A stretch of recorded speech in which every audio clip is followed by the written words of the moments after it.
পেঁয়াজ কলি আলু দিয়ে মটরশুঁটি দিয়ে ভাজি করলে মানে খুবই সুস্বাদু।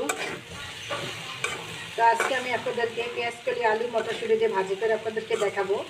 আপনারা আমার ফুল ভিডিওটা দেখুন।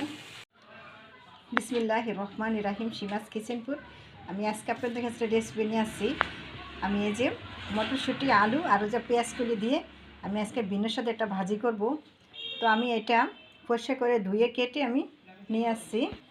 তো দেখুন, এই যে আমি আলুটা ছোটো ছোটো করে একদম কিউর করে কেটে নিয়ে আসি, আর পেঁয়াজ কুলিটাও কেটে নিয়েছি। মটরশুঁটি আমি ধুয়ে সুন্দর করে নিয়েছি। এখন আমি ভাজি করব। আপনারা আমার ফুল ভিডিওটা দেখুন যে আমি কিভাবে এগুলো ভাজি করে। তো আমি একটা প্যান বসাচ্ছি, প্যানেতে আমি কিছু পরিমাণে রান্নার তেল দিয়ে দিব। তেলটা আমার গরম হয়ে গেছে, এখন আমি দেবো কিছু পেঁয়াজ কুচা।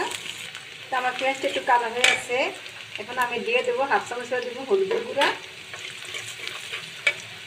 দিব আমি স্বাদ মতন লবণ, দিব আমি ঝালুটা দেবো আমি এখানে পেঁয়াজ আর এই যে কাঁচামরিচ বাটা, কাঁচামরিচ আমি বাটা দিয়ে দিলাম, এখানে আমি নাম দিই নাই। তো আমার এখানে এই যে মশলাটা কষানো হয়েছে, এখন আমি আলুগুলো দিয়ে দিব আগে।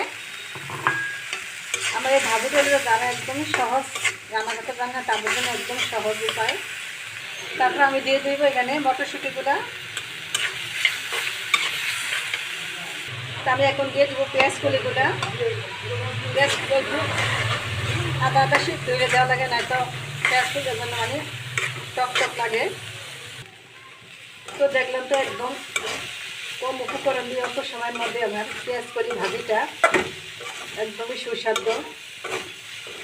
আপনারা আমার মতন এভাবে পেঁয়াজ কলি দিয়ে ভাজি করে রান্না করে খেয়ে আমাকে কমেন্ট করুন প্লিজ। আমার এই ভাজিটা যদি ভালো লাগে থাকে আমার চ্যানেলটাকে লাইক কমেন্ট করুন, এবং যারা নতুন বন্ধু আছে তারা আমার চ্যানেলটাকে সাবস্ক্রাইব করুন।